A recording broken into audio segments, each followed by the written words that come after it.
jamhuuriyadda federaalka guddoonka labada aqal saaxiibaday ra'iisul wasaaraha iyo midowga golaha midnimada qaranka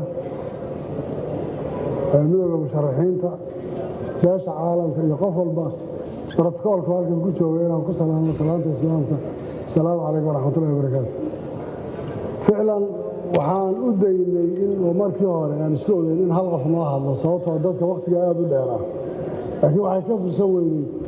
in niyad wadaag la muujiyo qof waliba ha hadla la yidhaahdo waxaa hubaala dowladnimada soomaaliya waa mid nugul marxalado adag iyo caqabado badanna soo martay u baahan mar walba in loo turo haddii aynaan gacmaha isqabsanin oo aynaan fiirinin dowladnimada aan doonayno iyo noocay u soconayso oo nooca baarlamo doorashada ay tahay midda beyska u ah ilaalinta dowladnimada soomaaliya waxaan la kulmaynaa caqabado badan iyo dhibaato arrimaha qaarkood hadday dhacaanna waxaa adkaanaysa in xal laga gaaro sidaa daraaddeed waxaan aad u soo dhowaynayaa ra'iisul wasaaraha iyo golahan wadatashiga qaranka maalmahan doodii u socotay oo beyskeedu uu ahaa waddankan badbaadadiisu maxay ku jirtaa waxay ku jirtaa doorasho in la aado sida ugu dhaqsaha badan doorasho ku dhacdo kalsoonida dadka la soo celiyo taasina ay saldhig u noqoto inaanay dadku qaadanin damaca dhibaataa dhacaysiya maxaa dhacaya see wax u dhacaya waxaan ka cudur daaraynaa inayna mar dambe inugu soo noqonin khalkhalkii amni darro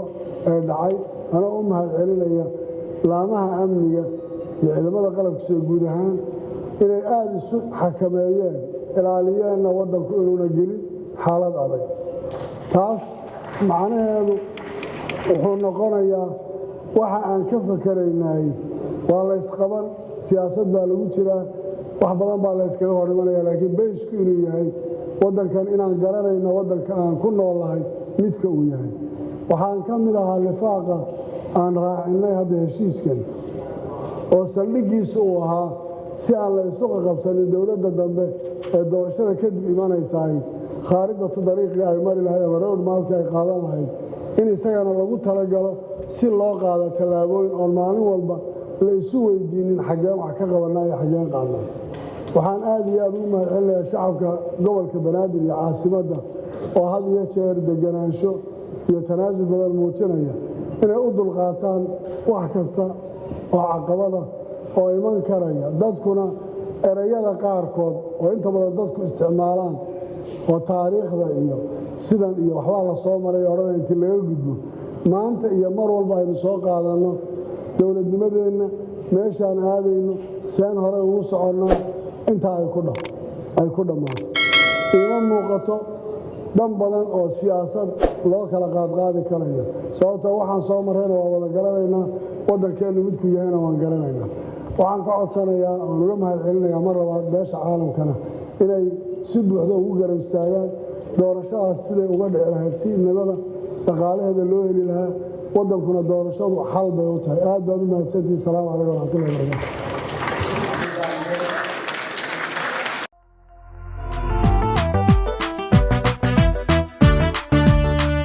hogaamiye waa daniye hayaan isagaa u galay inaanuga gudubna hore halkii kala guur ugu xumayd halkii kala guur ugu xumayd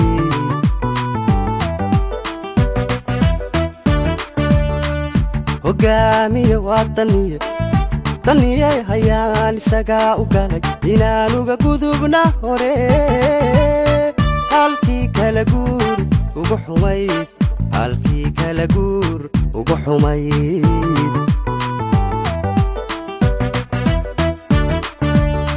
puntland waad hagaajiso intaad noo eegan tahay ayuu shacabkani hodme soomaaliya ha ku halay cid kale soomaaliya ha ku halay cid kale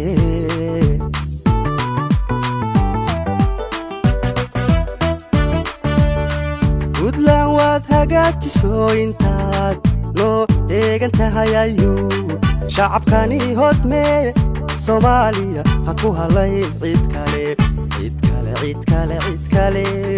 soomaaliya ha ku halayn cid kale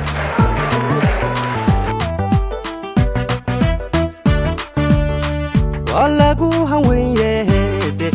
hamuun baa lagu qabaayehede soomaaliya ha ku halayn cid kale daniyow hanagu halayn cid kale habanagu halayn daniyow cid kale soomaaliya ha ku halayn cid kale madaxweynaha jamhuuriyadda federaalka soomaaliya ra'iisul wasaaraha dowladda federaalka dhammaan madaxda golaha wada tashiga qaranka ee dowladda federaalka iyo dowladaha xubnaha ka ah dowladda federaalka Soomaaliyeed mas'uuliyiinta golayaasha dowladda federaalka ah iyo dowladaha xubnaha ka ah oo ugu horeeyaan guddoonka labada aqal dhammaan musharaxiinta xilka madaxweynenimada iyo mas'uuliyiinta kale ee kala duwan ee golaha fadhida wakiilada beesha caalamka madaxda iyo mas'uuliyiinta ururada bulshada rayidka ah saraakiisha iyo ciidamada amniga iyo saxaafadda dhammaantiin assalaamu calaykum waraxmatullaahi wabarakaatu waxaan halkaan uga mahadcelinayaa ra'iisul wasaaraha xukuumadda federaalka Soomaaliya dowrkiisa hogaamineed iyo fududeynta qabsoomidda shirka golaha wada tashiga qaranka iyo dowrkii ay madaxweynayaasha kale ee dowladaha xubnaha ka ah ka qaateen wada hadallada golaha wada tashiga qaranka waxaan sidoo kale u mahadcelinayaa dhammaan intii ka qayb qaadatay diyaarinta munaasabadan oo lagu soo xirayo shirkii golaha wada tashiga qaranka ee maalmihii la soo dhaafay ka socday magaalada Muqdisho waxaan kaloo bogaadinayaa taageerada beesha caalamka oo runtii ahaa dadaal badan geliyay sidii aan heshiis uga gaari lahayn qabsoomidda doorashada dalka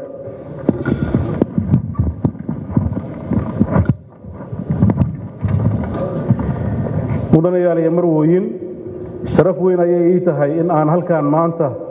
idinkula qaybsado farxadda dhammaystirka wada hadalladii u dhaxeeyay madaxda golaha wada tashiga qaranka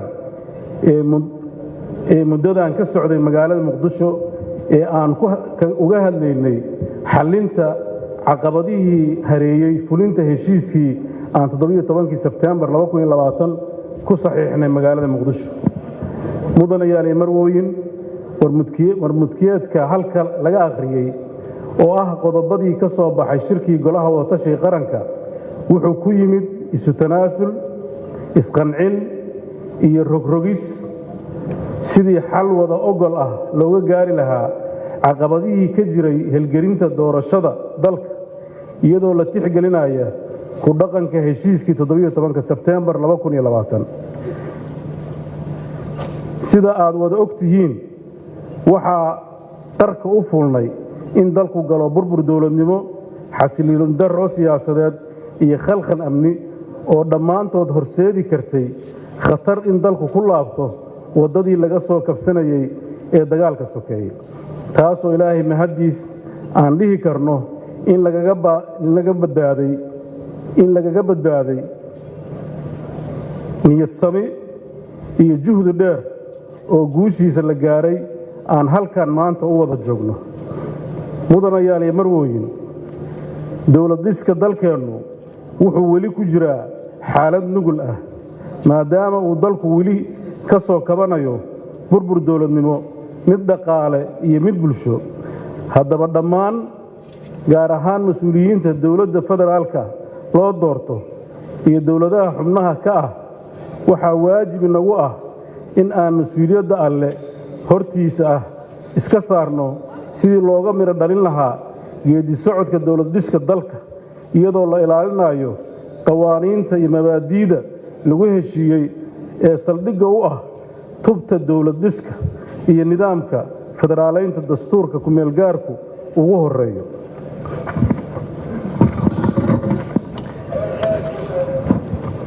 mudanayaal marwooyin dalka Soomaaliya waxay baahi weyn u qabtaa hay'ado dawladeed oo ilaaliya qiyamka dadka iyo dalka Soomaaliyeed fuliyana danahooda masiiriga ah iyagoo loo marayo hanaan dimuqraadi ah ee heshiis lagu yahay sidaa daraadeed dadka Soomaaliyeed waxaan ugu baaqayaa inay aad uga fiirsadaan marxaladaha kala guurka ee dalku marayo si wadar ogolna ay uga gudbaan caqabadaha ka imaan kara waxaan kale oo ii muuqata inay si midaysan uga wada shaqeeyaan marxaladda ka dambaysa doorashada oo ah marxalad xasaasi ah oo habboonayn in dib loogu noqdo khaladaad badan oo marar kala duwan dhacay qorshayaasha mudnaanta qaran leh oo ay tahay in dhammaystirkooda la iskala xisaabtamo waxaa ka mid ah dhammaystirka dastuurka amniga qaranka iyo in la isla kaashado sidii cadowga al-shabaab iyo daacish dalka loogu xarayn lahaa in dib u heshiisiin qaran la sameeyo lagana midho dhaliyo wadahadallada Somaliland in dib u dhis buuxa lagu sameeyo dhaqaalaha dalka si kor loogu qaado shaqo abuurka dhallinyaradeenna iyo in la hirgeliyo doorasho dimuqraadi ah oo qof kasta codkiisa